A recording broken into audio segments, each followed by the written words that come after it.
Assalamualaikum warahmatullahi wabarakatuh. Bertemu lagi di channel Aryadin. Kali ini saya akan membagikan soal dan pembahasan wawancara untuk P3K Guru Part 1. Bagi Anda yang baru mampir di channel kami, jangan lupa untuk subscribe dan tekan loncengnya untuk mengetahui update soal-soal mengenai P3K yang terbaru.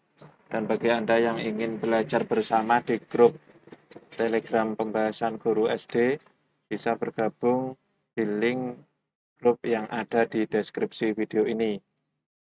Soal ini terdiri dari 10 soal. Mari kita lanjutkan ke pembahasannya. Soal nomor 1, sebagai guru yang dianggap kompeten, Anda diminta menggantikan guru lain yang kebetulan sakit untuk mengkoordinasikan panitia kegiatan peringatan HUT Kemerdekaan Republik Indonesia di sekolah yang akan Anda lakukan atas permintaan ini adalah, yaitu jawabannya adalah yang A, mengkoordinasikan dan bersinergi dengan pihak yang terlibat dalam kepanitiaan yang disusun sebelumnya. Pembahasannya, karena dalam soal ada guru yang berhalangan karena sakit dan disuruh untuk mengkoordinasikannya. Maka jawaban yang tepat yaitu jawaban A, mengkoordinasikan dan bersinergi dengan pihak yang terlibat dalam kepanitiaan sebelumnya. Jadi kepanitiaan ini kan sudah terbentuk, Anda hanya ditugaskan oleh guru yang kebetulan sakit tadi untuk mengkoordinasikan. Jadi Anda tidak serta-merta merombak atau merubah aturan yang sudah disepakati oleh panitia yang sebelumnya. Jadi Anda hanya berusaha untuk mengkoordinasikan dan bersinergi dengan pihak yang terlibat dalam kepanitiaan. Kalau yang B ini kan juga tidak mungkin menerima tugas itu namanya setelah selesai mengerjakan tugas lain, karena ini suatu kepercayaan yang tidak mungkin. Yang C, walaupun dengan berat hati Anda bekerja menjalankan tugas itu apa adanya, ini juga kurang peduli. Merombak dengan kepanitiaan baru ini juga tidak pas dengan soal yang hanya mengkoordinasikan panitia. Yang E, menolaknya, ini juga tidak pas karena Anda sudah diberikan tanggung jawab. Jadi yang paling tepat adalah jawaban yang A. Soal nomor 2, di sekolah tempat Anda bekerja masih sering dijumpai beberapa siswa yang merokok di kamar mandi. Padahal sekolah sudah memberikan tulisan peringatan serta aturan untuk tidak merokok dan tidak membawa rokok ke dalam area sekolah. Sebagai guru yang berkewajiban memberikan tauladan, berikan solusi atas masalah tersebut. Jawabannya adalah bersama seluruh komponen sekolah untuk memberikan contoh perilaku baik tidak merokok. Pembahasannya ini karena untuk membangun budaya baik ini harus adanya dukungan dari semua elemen warga sekolah dan merupakan bentuk kerjasama dalam keberagaman dalam sekolah. Jadi tidak boleh tugasnya masing-masing berjalan sendiri-sendiri, harus adanya kerjasama. Kalau yang A ini saya akan lebih aktif dalam memperingatkan siswa. Kan kalau sendiri juga percuma juga kalau tidak komponen sekolahnya. Karena ada petugas masing-masing guru BK, ini juga kembali ke kerjasama tadi. Yang D ini saya meminta kepala sekolah agar turun langsung. Kan juga tidak elok juga karena dalam suatu sekolah itu kan ada, ini kan kalau merokok itu lebih ke sekolah yang lebih tinggi, mungkin SMP ya. Jadi kan sudah ada wakil-wakil kepala sekolahnya memanggil orang tua yang kedapatan merokok ini hanya memberi efek jerah pada siswa yang merokok tadi. Tapi siswa yang lain kan tidak akan jerah. Soal nomor 3, suatu ketika hasil pekerjaan yang sudah Anda kerjakan dengan susah payah dikritik oleh kepala sekolah. Menghadapi kritikan tersebut, pernyataan paling mendekati reaksi Anda adalah yaitu yang D, menahan diri mencermati kritikan tersebut untuk melakukan perbaikan. Nah, ini yang kita hadapi adalah kepala sekolah yang merupakan pimpinan kita. Walau kita tidak tahu apakah pekerjaan kita benar-benar salah atau tidak, dalam pilihan D ini diperkuat dengan kata mencermati kritikan. Ini mencermati kritikan. Jadi kita belum tahu apakah kepala sekolah kritikannya benar atau tidak. Jadi kita harus menahan diri terlebih dahulu.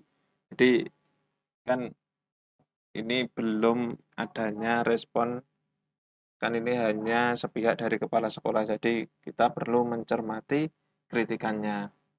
Kalau yang A ini juga tidak pas juga, tidak membalas kritikan dan juga tidak melakukan perbaikan kan juga tidak pas, tetap mempertahankan hasil. Nah, ini kan yang dihadapi atasan kita. Kalau mempertahankan, ya kalau memang benar, kalau memang salah, kan jadi tidak pas juga. Menerima kritikan apa adanya dan mencari sumber referensi baru yang mendukung. Nah, ini kan di sini belum jelas apakah memang benar-benar salah atau tidak. Sedangkan yang E meminta penjelasan dan dukungan kepala sekolah dan mencari strategi baru untuk perbaikan. Nah, kadang kan namanya atasan itu urusannya tidak hanya ini saja. Jadi kalau meminta penjelasan itu juga kurang pas juga. Jadi yang paling pas yaitu menahan diri, mencermati kritikan, dan melakukan perbaikan, mencari sumber dari beberapa referensi. Nomor 4, pandangan Anda tentang keterlibatan masyarakat dalam penyelenggaraan pendidikan di sekolah adalah, yaitu yang A, masyarakat memiliki potensi-potensi yang dapat dikolaborasikan dengan kegiatan sekolah sesuai prosedur dan aturan yang berlaku. Ini jawaban ini sudah pas ya, karena masyarakat itu juga mempunyai potensi-potensi.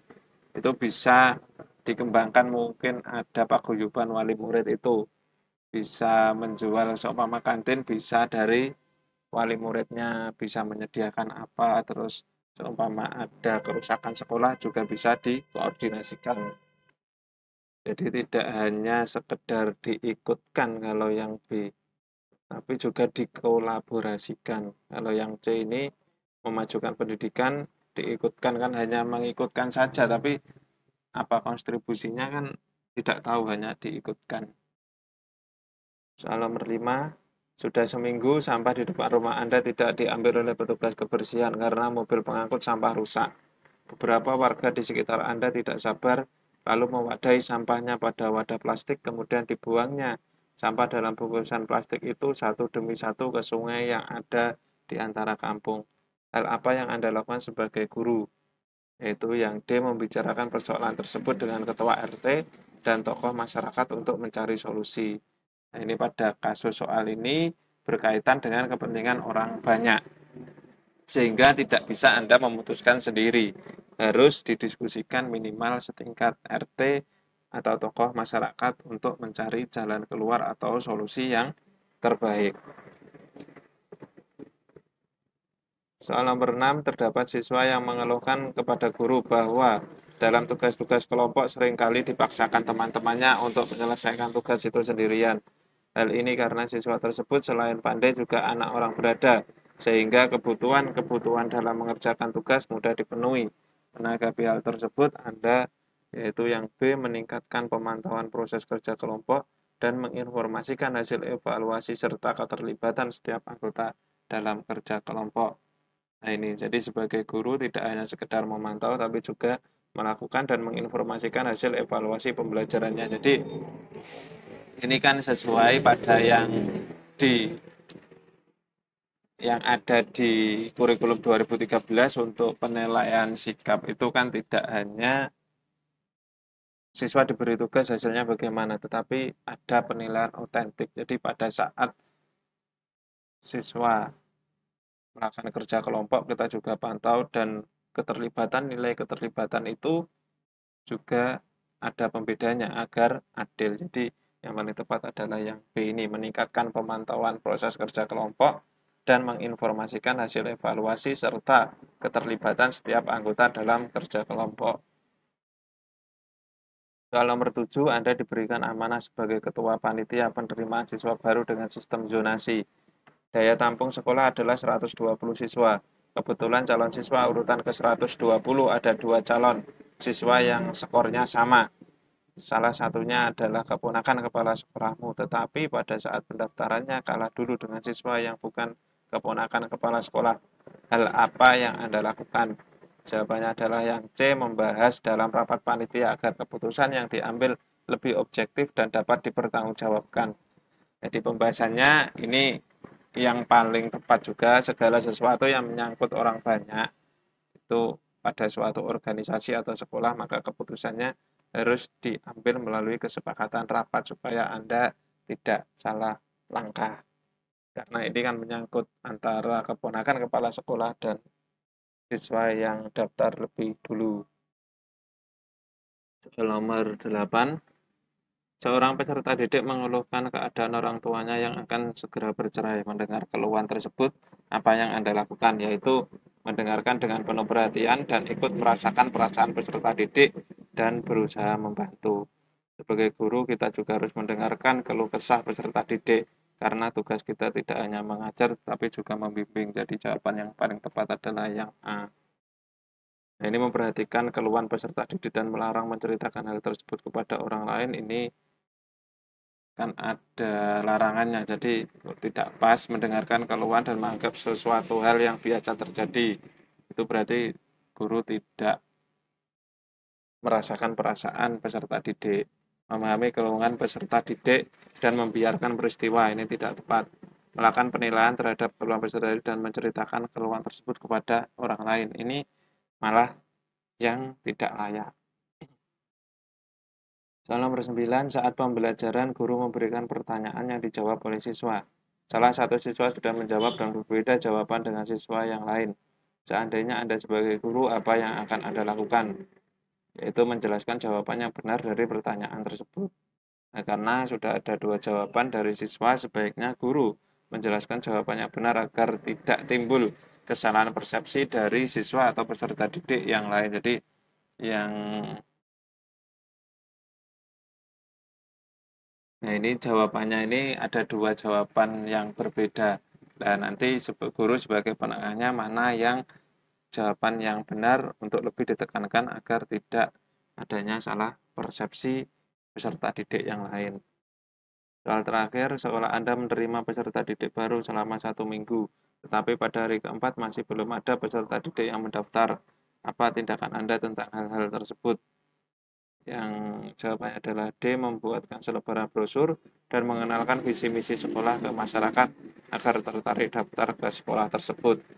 Nah, ini kita tidak hanya pasif menunggu peserta didik daftar, tapi kita juga harus menjemput bola karena sebagai ASN kita dituntut untuk bekerja profesional, yaitu dengan cara memperkenalkan visi misi sekolah agar masyarakat tertarik menyekolahkan anaknya ke sekolah kita. Jadi tidak disuguhi hal-hal menjelekkan sekolah lain, tetapi kita lebih memperkenalkan visi misi sekolah, apa yang didapat peserta didik jika sekolah di tempat kita. Jadi seperti itu.